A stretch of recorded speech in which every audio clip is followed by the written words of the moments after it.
Hola, buen día, buenos días. En esta comunicación he resumido un informe elaborado por propia iniciativa del equipo que aparece en pantalla y que fue presentado al Ayuntamiento de Manises con la finalidad de dotar a lo que queda del barri del Sobradors de la figura de protección legal adecuada. Se trata de preservarlo de intervenciones que lo pongan en riesgo o directamente lo destruyan, de asegurar su estudio coordinado y de delimitar su desarrollo futuro sin descartar los usos culturales, incluida la musealización.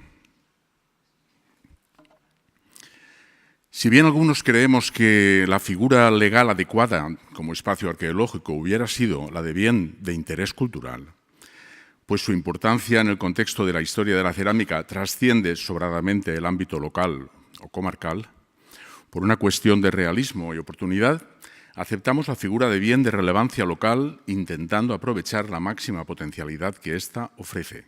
aunque reconocemos su inferior rango en cuanto a la calificación patrimonial y a las garantías que sobre el papel proporciona. La legislación sobre el patrimonio solo es eficaz si acaba concretándose en las medidas de protección adecuadas para cada bien concreto. No entraré en detalles del apartado jurídico de la propuesta, aunque sí debo resaltar que el artículo 7 de la Ley del Patrimonio Cultural Valenciano nos dice, y cito textualmente, que el régimen de protección de los bienes inmuebles de relevancia local, de carácter individual, se concretará en lo especificado en su correspondiente ficha en el catálogo. Lo que deja muy clara su importancia como instrumento legal, ya que la literalidad de la ficha, de ella dependerá la capacidad normativa de la propia declaración de BRL. Por este motivo, y para dejar constancia de unos valores que tanto en las instancias políticas como en el medio social podían pasar desapercibidas, decidimos elaborar la ficha como un documento amplio, dividido en 13 apartados y con una extensión de 70 páginas que incluía imágenes, naturalmente, que además de los apartados puramente descriptivos del espacio objeto de declaración, hace hincapié en el apartado 3, en los fundamentos legales y jurídicos de la misma, para seguir con la evolución histórica de la partida del Sobradors desde el siglo XIV hasta el presente, la cronología de las intervenciones arqueológicas realizadas y, mediante un extenso apartado, exponer la valoración del yacimiento por su alto interés histórico y arqueológico. Finalmente, en el apartado 11, denominado Régimen General de Intervenciones, Usos y Destino Propuestos, se enumeran las normas de actuación. El espacio arqueológico del Sobradors de Manises tiene una superficie de 29.000 metros cuadrados, incluyendo los viales, y lo forman 27 parcelas, todas de titularidad privada, excepto una, que es propiedad del Ayuntamiento de Manises, cedida para el edificio de la Asociación Valenciana de Empresarios de Cerámica, ABEC. Desde las demoliciones del 2010, aproximadamente el 70% de su superficie es solar y el 30% restante son diversos edificios de diferentes usos, alguno en estado de ruina inducida. En el interior, efectivamente está, en el interior de este perímetro ha sobrevivido un horno, casualidad, que será objeto de protección en el catálogo del patrimonio local como BRL individualizado. También existe un tramo de 50 metros a cielo abierto de la acequia de Quart, que consideramos de gran interés arqueológico y etnográfico. Y al sur, la fábrica La Cerámica Valenciana, que es la única que mantiene la actividad en la zona y que está, es una anotación, que está abierto a esta empresa, está abierta a organizar visitas, cumpliendo un cierto papel de centro etnográfico con muchas posibilidades. En el recinto que vemos aquí, en un dibujo que refleja su configuración en la segunda mitad del siglo XX, se han concentrado 7 siglos de actividad ceramista permanente, siendo el área norte próxima a la acequia y muy cercana a la muralla del núcleo habitado, donde habrían tenido lugar los primeros asentamientos de talleres en época anterior a la conquista cristiana. En el primer tercio del siglo XIV, la actividad debió crecer de forma muy rápida hasta formar, en menos de 20 años, una tupida red de talleres alrededor del arco cerrado que forman la acequia y la actual calle de Valencia, habiéndose observado indicios claros de que en su interior se produjo durante más de 200 años de producción intensiva, los siglos XIV, XV y parte del XVI, el vertido de materiales de desecho hasta formar un tell que en la documentación del siglo XVIII, 200 años después, se describía como la montaña o el Tozal, un promontorio perfectamente consolidado y plantado de olivos que en el último tercio de este siglo, del XVIII, fue completamente ocupado por nuevos obradores. En una prospección con medios mecánicos realizada en 1982 por el profesor Pedro López Elum, en este punto se descendió hasta 4,5 metros sin alcanzar el final del estrato antrópico, pudiendo presentar perfectamente una potencia de más de 6 metros. Es interesante destacar que más allá de la línea divisoria de la acequia, en la parte, digamos, en la zona de huerta denominada La Botalla, no se ha hallado ni un solo fragmento de cerámica, sin duda debido a una probable prohibición dada la importancia económica de la tierra y de la actividad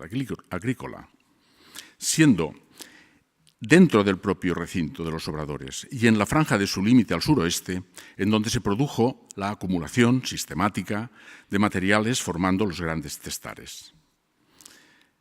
Le damos la vuelta al punto de vista y miramos ahora desde la vertiente norte. Observen el horno antes mencionado, el talud de más de 3 metros que forma el límite con la acequia,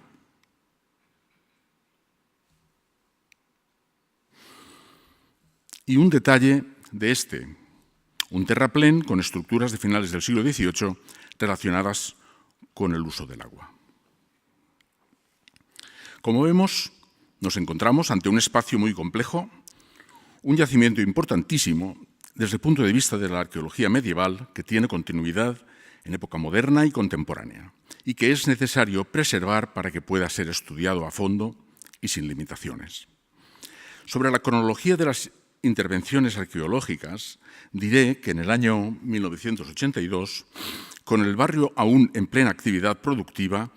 López Elum realizó 9 prospecciones en patios y zonas de paso, con resultados desiguales. En la década de los 90, coincidiendo con la renovación urbana que se desarrollaba en la calle de Valencia y sus alrededores, y gracias a la nueva normativa urbanística de protección arqueológica que impuso el Plan General de Ordenación Urbana, y también, por qué no decirlo, al tenaz trabajo del entonces director del museo, Josep Pérez Camps, que está por aquí, Paloma Berrocal y Víctor Algarra efectuaron 6 excavaciones que se corresponden con los puntos azules. Y en el mismo periodo, Jaume Coll y Pérez Camps, otras 2 señaladas con los puntos verdes. La década de 2000-2010 solo trajo, como todos conocen, la catástrofe del abandono de la fabricación, la irrupción del proceso especulativo, con el expolio y la degradación inducida incluidos, que desembocó en el arrasamiento masivo de los obradores en medio de una fuerte controversia política, una década, digamos, negra. Posteriormente, entre el 2011 y el 2017, por iniciativa de Jaume Coll, se han llevado a cabo 5 campañas marcadas con las cruces verdes. Curioso que ahí tendría que haber una fotografía. Bueno, se imaginan, lo hemos estado viendo hace un momento. 2 en el solar de la calle Fábricas 1, serían las 2 cruces de aquí, y 3 en la calle Valencia 17. de la que ayer nos hablaban nuestros jóvenes colaboradores, que aún tiene continuidad. Todas ellas gracias a la solicitud y concesión de permiso a los respectivos propietarios, con el apoyo de voluntarios, la ayuda de la Asociación de Ceramología y la colaboración del Ayuntamiento de Manises desde el relevo de la nueva corporación salida de las elecciones del 2015. Según reflejamos en la ficha,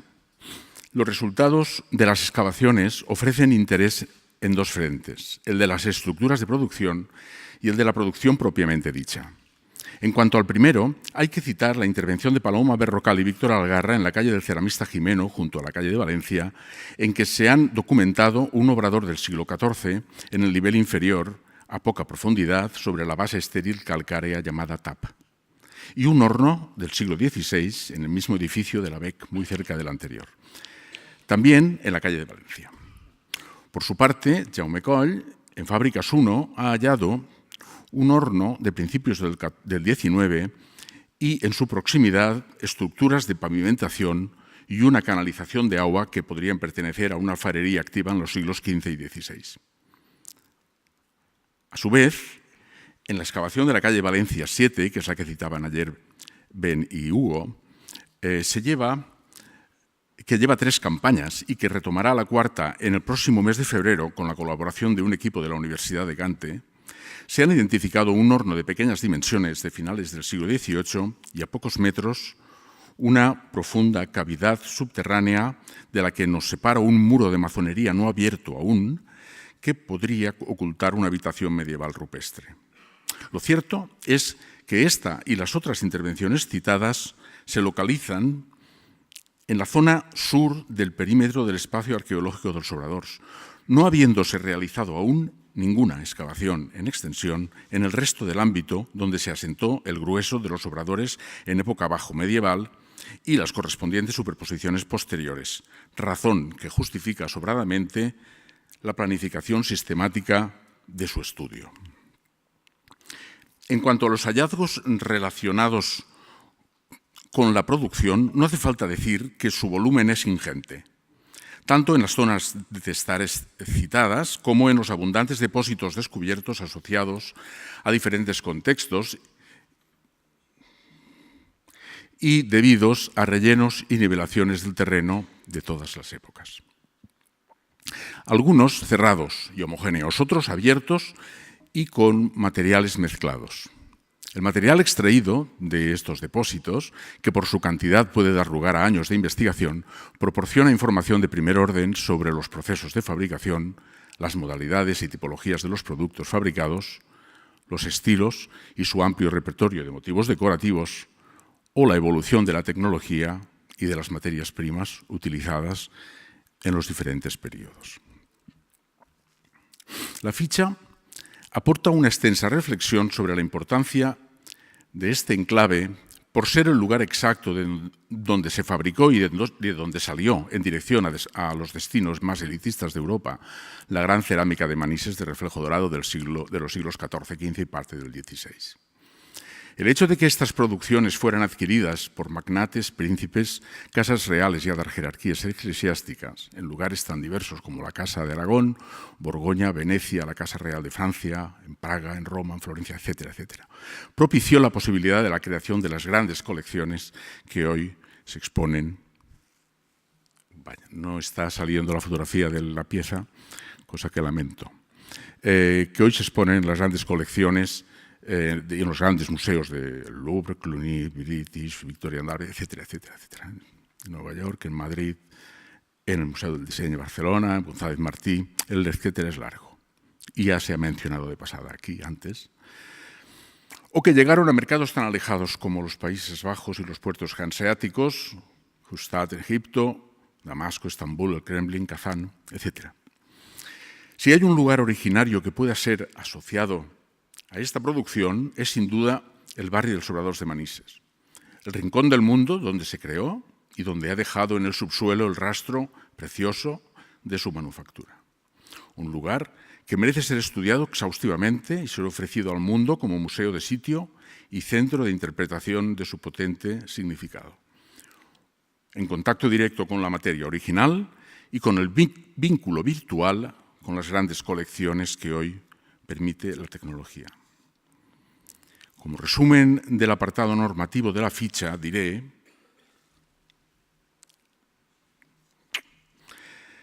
que además de las normas básicas, tales como la prohibición de realizar sin autorización trabajos de limpieza, nivelación, vallados, pavimentación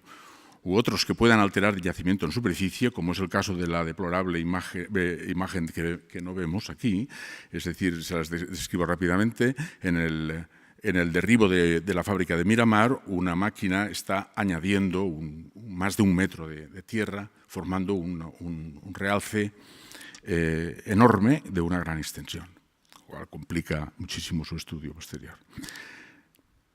Además de esto, se establece la obligatoriedad de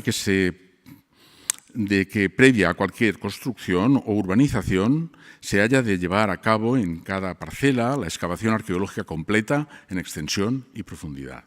También la creación de un plan director gestionado por una comisión técnica de seguimiento encargado de establecer el marco regulador sobre la conservación de aquellas estructuras que se hallasen, siempre en función de los informes arqueológicos y con la última palabra en la consellería competente, siendo el plan director también responsable de la planificación de las intervenciones arqueológicas y de los estudios que de ellas se deriven.